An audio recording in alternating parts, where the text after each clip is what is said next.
All right. Well, welcome to The Blueprint. I am so excited to have Chuck again as my guest. I could seriously sit in this chair and talk to you all day long. You know what? I always agree with that because you and I really gel together when we're having conversations. Yes, so yes. love it. So Chuck is coming on today, and we're going to talk about building business rooted in relationships. So I'm excited about this topic and how important relationships are in business. It's not just transactional. It's largely relational, and we're going to kind of dig into that. But Sounds Chuck, good. before we get started, for any of our new listeners, tell us a little bit about yourself and your companies and all that good stuff. So my name is Chuck Honabach, and I am a professional real estate agent here in the state of Pennsylvania. I've been doing that since 2016. But on the other side, I also own a facility maintenance company and help run family business, the Castle Roller Skating Rink. Very cool. Yeah. I love all that. Yeah. I love it.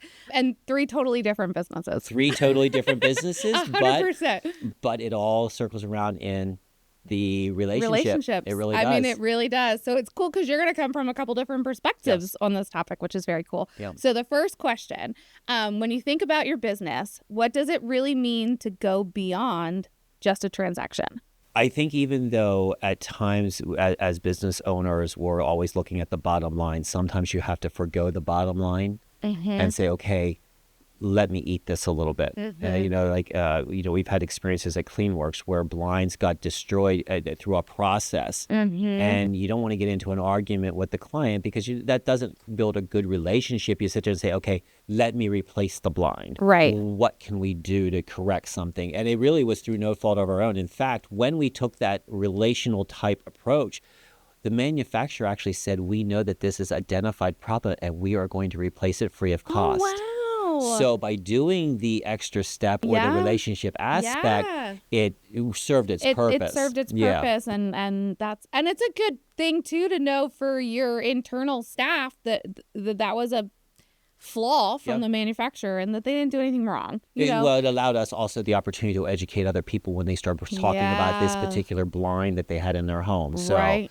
I mean, from the real estate side, I think it's just whatever you can do to go beyond the normal. There's 1,500, 1,600 real estate agents in, our local association.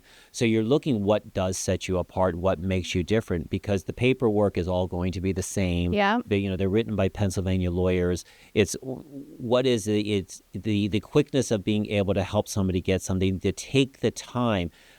Perfect example, last evening, there's Mr. Cooper, which is a mortgage company, has recently been either acquired by Rocket Mortgage or was bought out by Rocket Mortgage.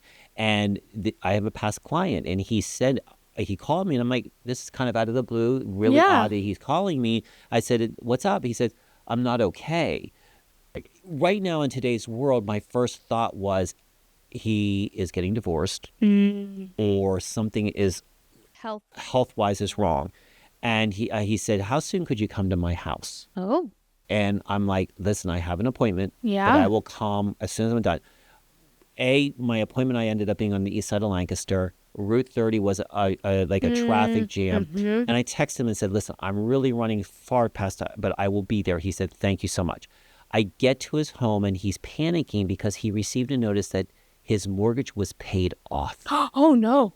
And he said, because it would have been from the first mortgage company because it bought out by the second mortgage. Okay. Yep. Mm-hmm. And he said, and Chuck, he says, I'm calling the number. Because of if it was of spam. Exactly. He says, I can't get into my account anymore. Oh, and I said, hold on, let me go back out to my car.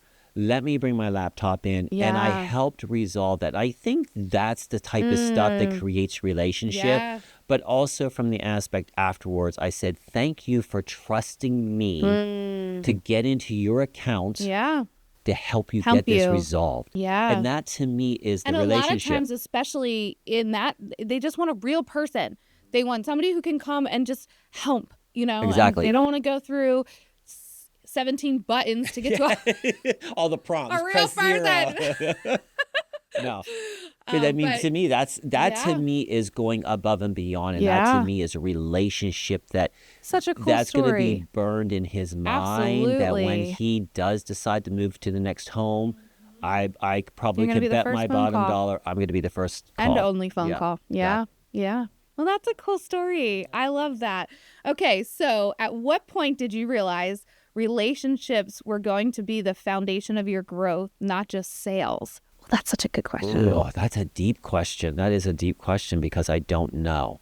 I mean, I would say maybe to get you started, when you're young, right? And you get so driven by the numbers that you lose, like you almost get like tunnel vision, especially as either a new business owner or a struggling business owner, and sometimes you can't, you've got that tunnel vision that you can't see that if I just keep building the relationships that it will come. I think, I would probably say this back to as a business owner to business owner to business owner, we wear so many hats that I think sometimes that relationship, and I mean, I still struggle with this today. I'm not perfect. I'm not a perfect employer. I'm not a perfect salesperson. I'm not perfect at anything. But I think you learn through processes. And I also think, interestingly enough, the relationships you build also teach you how to be better at some of those things, if that makes sense. That makes I've learned a total lot from sense. you since we've been partnering with different things, from our business collaboration.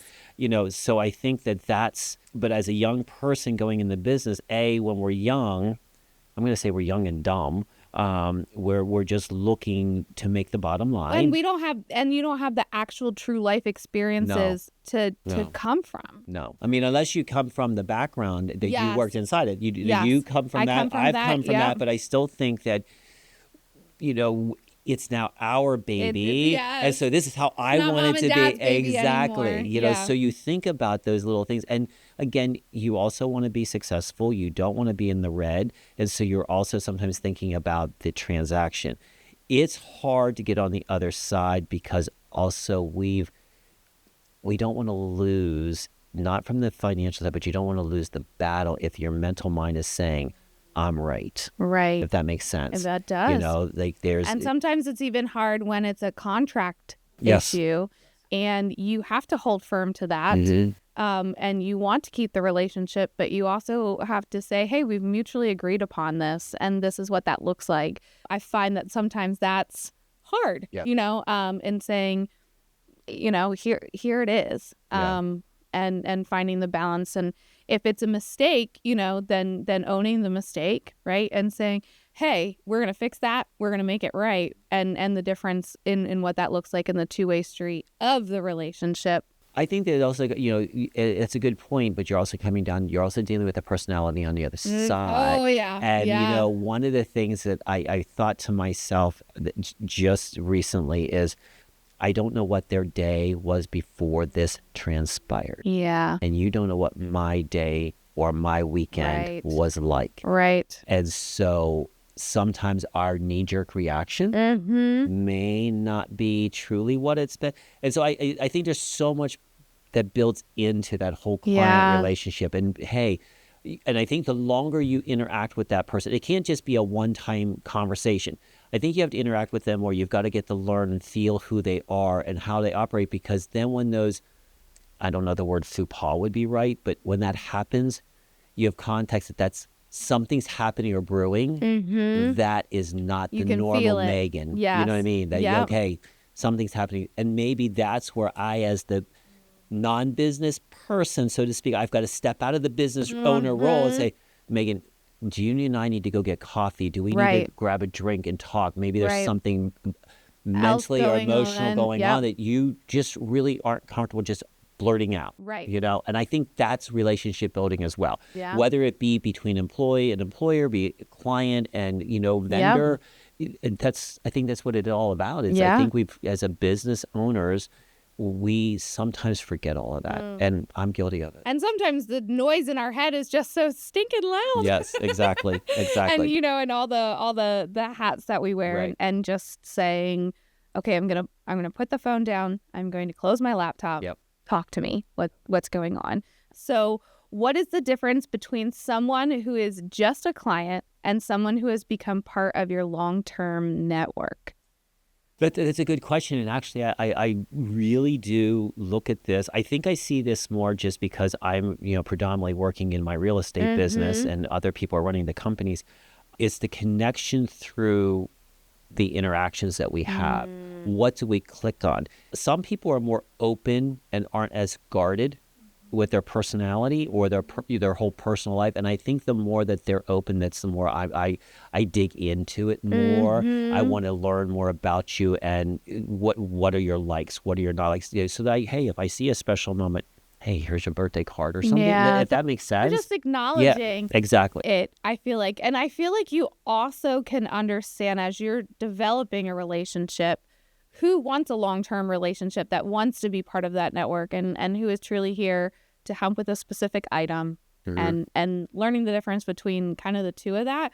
But I think that when you're in that long-term, even the two of us, we met when I was in a different career. Oh, yeah. You were in a different career, and just seeing how cool that continued relationship has had. Exactly. And I think the also is acknowledging other things that are happening in that other person's life. I love, I have clients who will say, hey, we're getting ready to have our second child. When you go out of your way and you say, hey, I'm having a second child to somebody who doesn't have children, that and you were a client, so to speak, that says a lot about the relationship you've built. You just like our interactions on social media, absolutely. Harper's birthday, here's your puppy, 4 years. By just even saying that, you can build a strong relationship with somebody through social media, and you really may not even know them, but you're going to start to get to know them. And they're going to recognize that, and that could be future business for you. Yeah.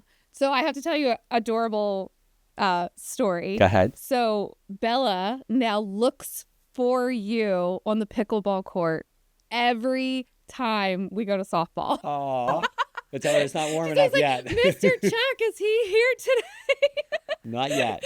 But it's funny that even seeing, on my work phone, she loves to go on my phone and watch reels and things like that. And, and from being out in the real world too, but it's always so cute. She's always like, is Mr. Chuck here today? So, it's interesting, but you know why that stuck with her? Why is that? Because of Michael giving her those sneakers. Shoes, yes. That's something he didn't have to do. No, that's such a great. But there's the point. She loves those. She still wears them almost every day. There's the point of when you're doing something unexpected. I send Valentine popcorn. You and I collaborated on how I could do that. I send Valentine popcorn to clients. The amount of response. That's the best popcorn ever. It is. Oh my gosh.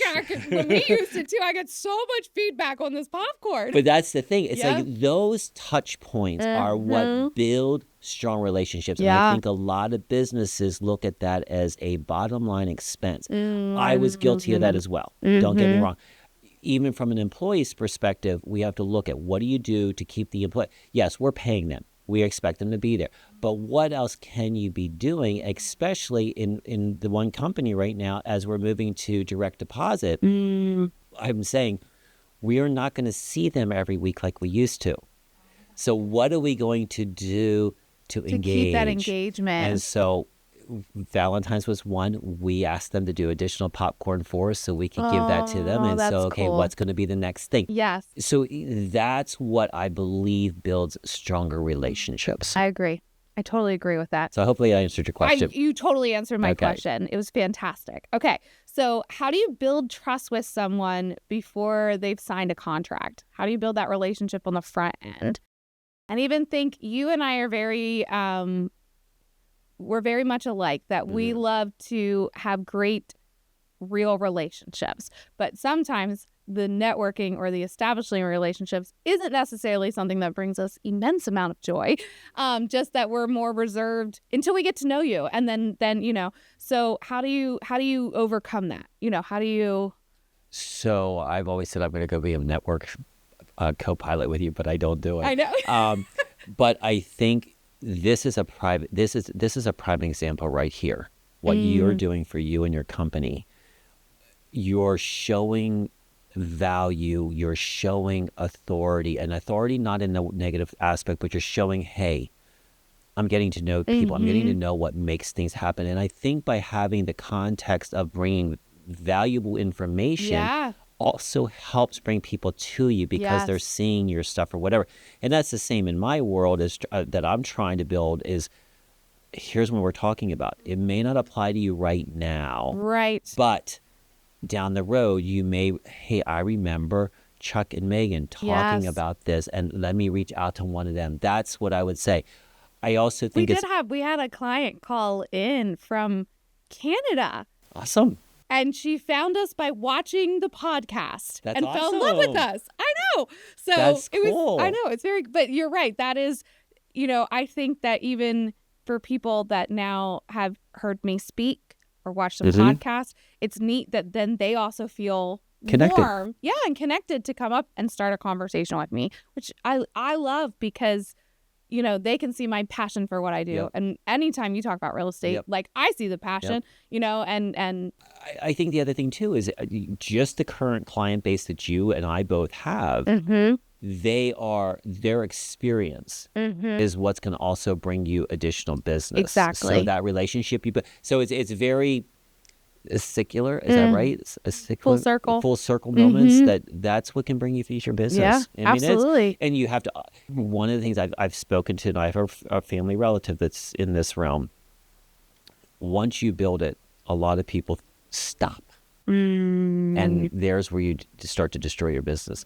You've got to continually, okay, how do I keep reinventing myself? How do I put new things into place? How do I change systems? You've introduced me to some things that I'm putting into play right now through Future Commerce, and I'm super excited. Yeah. It's stressful because there's chaos. Yes. But I'm seeing You're so seeing many the light. benefits. Yes, exactly. At the end of the tunnel. So, and those introductions and how that go are important. I love that.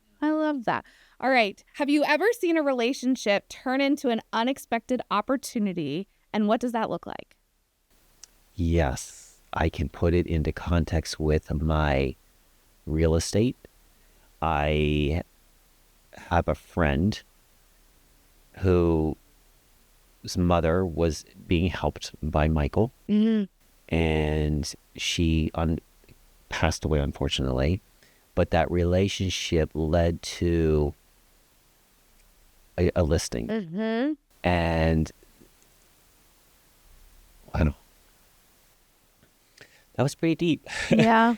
But an unexpected way that you can help their family in the healing process. The healing process, because, they are very private people.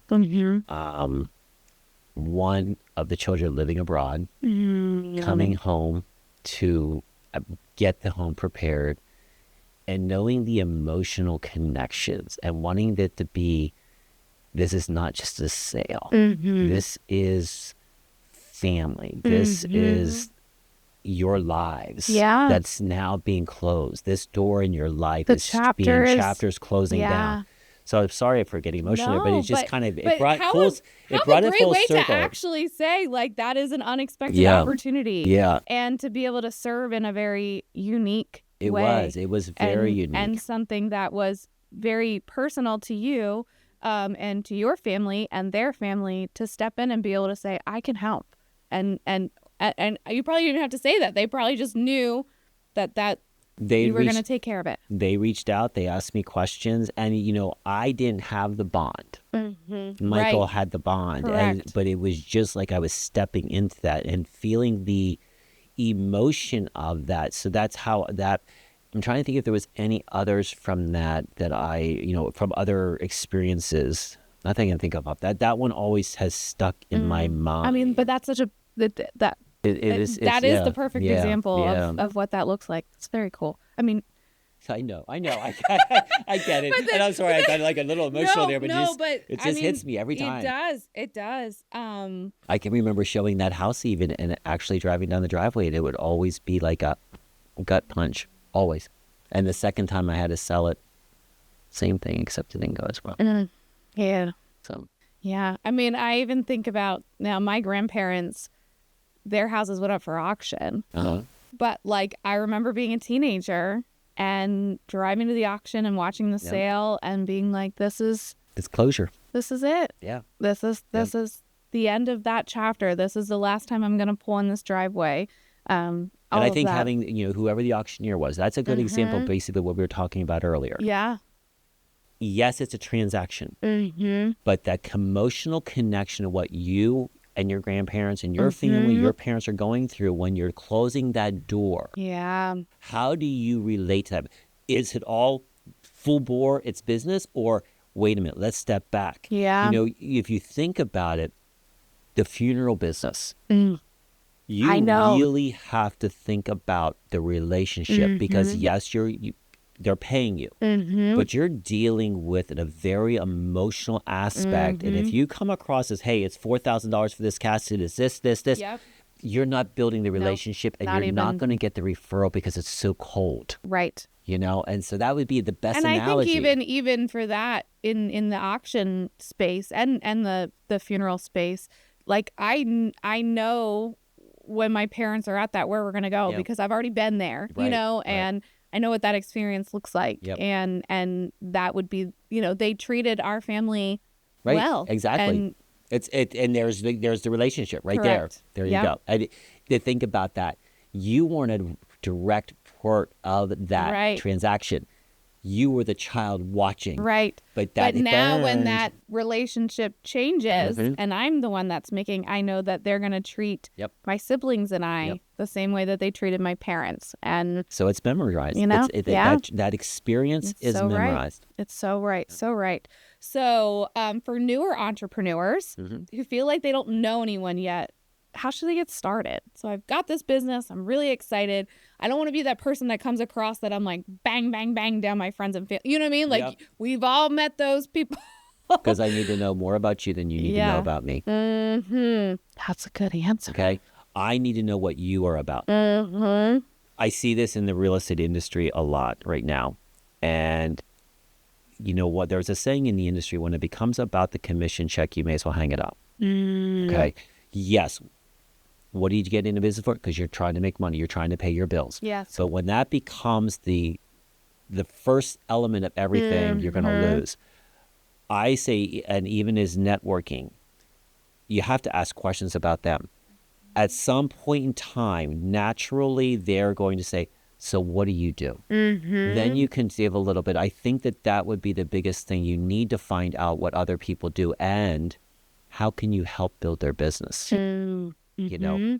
When I was asked recently by a sister company inside our real estate, like who did our website, I was saying, KM Marketing did our K Marketing did our website. I always want to say KMC because I know KMC is what we go by. Yeah, I know, and that's why it's stuck in my head. Internally, but apparently that domain's like $40,000 or something. But I said, we don't know. It's a fictitious number. It's a lot. If that is my experience, knowing what you do, and I can talk about, okay, well, they do this, they do this, they do this, they do this.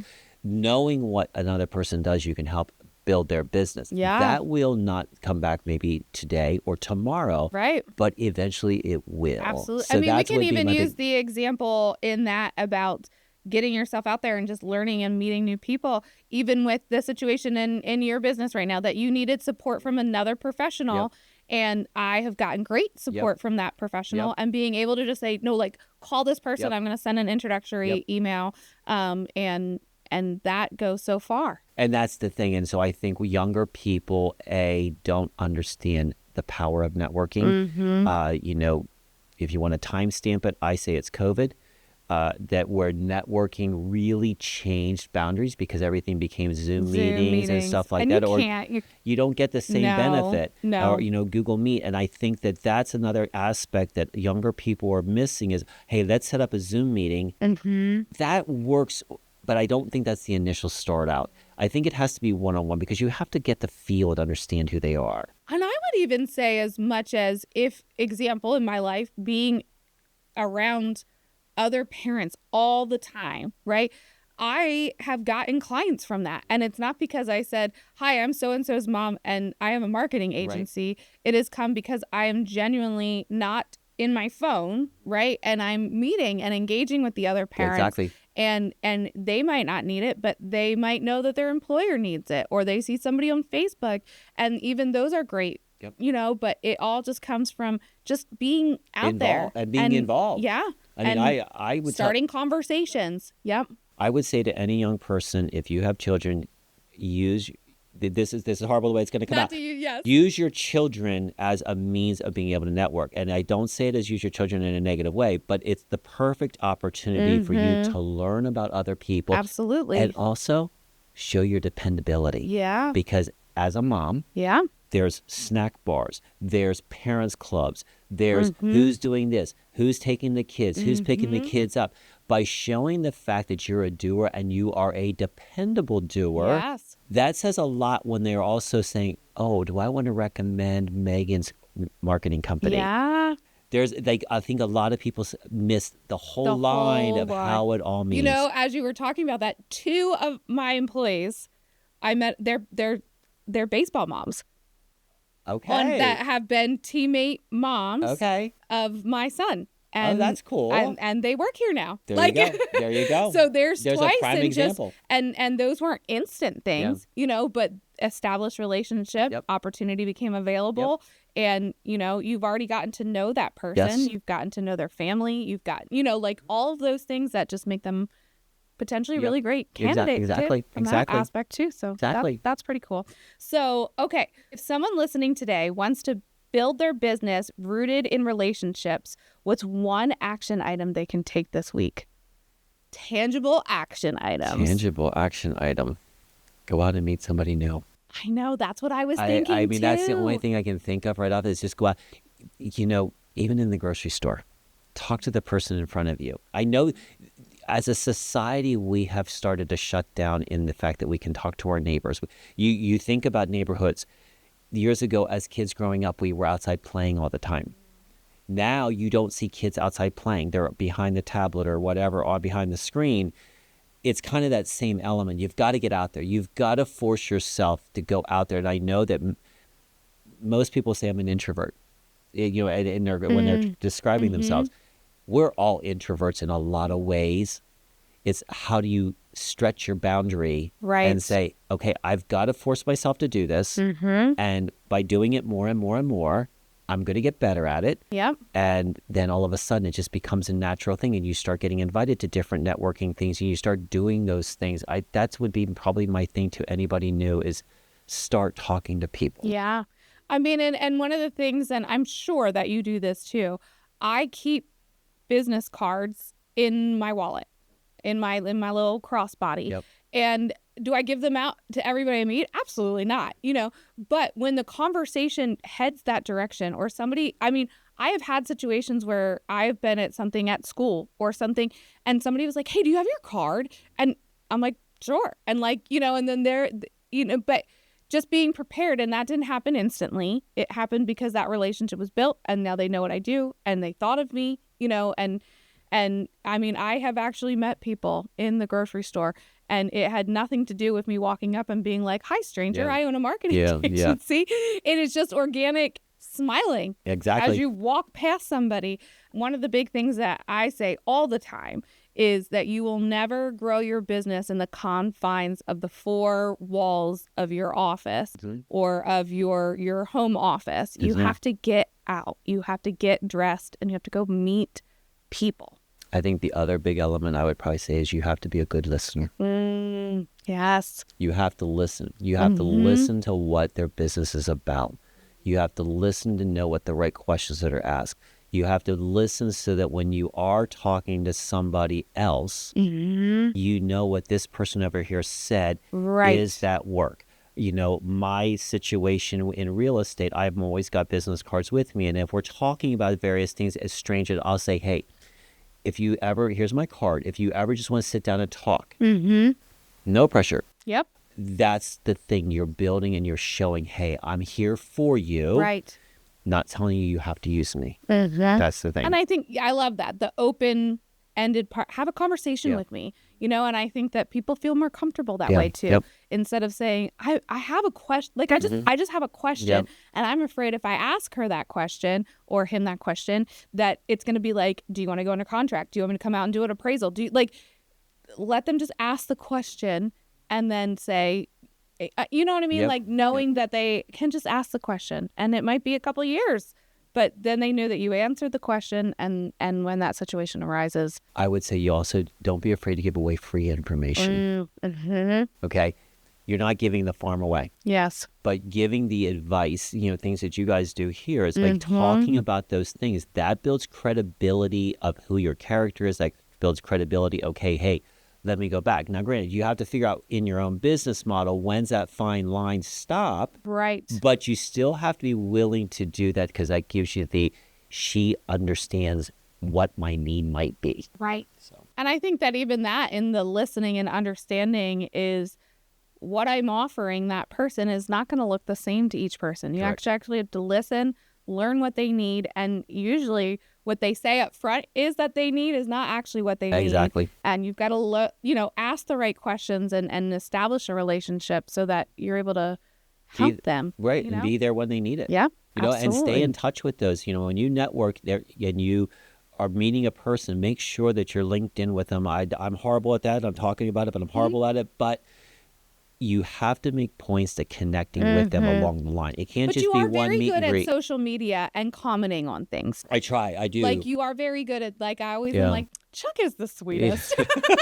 Yeah, I try. I do try, because I don't get to see everybody, and I am running around. You're busy. You're a busy executive woman, and we're busy, but you still have to take some time, 15, 20 minutes out of that day. And as younger people far more into social media than you and I really are. Like, I'm older than you, but in that aspect, you have to be intentional of going in and commenting. Yes. Or if you see something that's happened, and I may have said this before, is if I see a client whose child had been sick or had a broken bone, there's nothing wrong by sending a card saying, get well. Yeah. You're not a pedophile. Nope. You're just doing something genuine. Correct. And those are the kind of things that I believe build a relationship and bring people eventually to you for business. When you're talking about that, and I know that you saw this too, I was like deathly ill, and we had to reschedule your podcast episode too. 2 weeks down and out. Yep. And it took me probably until like day 4 to even be conscious enough to even do a social media post. But it was very sweet. The amount of just text messages, and when I returned back to work, just people genuinely just being like, how are you doing? And I was like, that was the sickest I've been in my entire life. But I am back to society, and but yeah, like that was. The little gestures go a long way, and it comes back. It circles right back to another situation. I send popcorn to people on Valentine's Day who I just know are friends, and she literally posted, "This will be my realtor." Because it's unexpected. You have to remember to do the unexpected as well. Absolutely. Everything is about building relationship, and so you have to be creative about building that relationship. So I would say to young people, I know it costs money. That money will come back tenfold if you do it right. Not saying go crazy in spending, but you have to think about the spending small intentionally. Things. Exactly. That will come back tenfold. And I mean, it's not my phrase. I don't know where it originated from, but that whole don't keep the penny so close to your eye that you can't see the dollar. I never heard that. Oh, no. I like that. So they said it all the time in the Mary Kay world. Okay. But I don't think Mary Kay Ash is who started that one. Started it. Okay. So, but it always is a good reminder that I've put the penny right here, that the dollar might be right there, and I can't see it. Yeah. So that's a good saying. I know. Well, thanks. Not mine. That's all right. But I will continue to put it into the world because it is a great saying. No, that's what I would say for young people. That's where they have to start. You can't be afraid. You are going to stumble. You're going to mess up, but you don't stop. And I say too all the time, boots on the ground. Yes. Get boots on the ground. Have a professional place to start. Make sure that you have professional business cards, professional headshot. All those basics, and then boots on the ground. Yep. And you have to dedicate time. You have to calendar mark it. You have to dedicate time to do this. Yeah. Because it's not going to happen otherwise unless it's on the calendar. That's very true. There you go. Well, thank you, Chuck. You're It's welcome. been great chatting with you. Love it. And we will see you next week. Bye. Bye.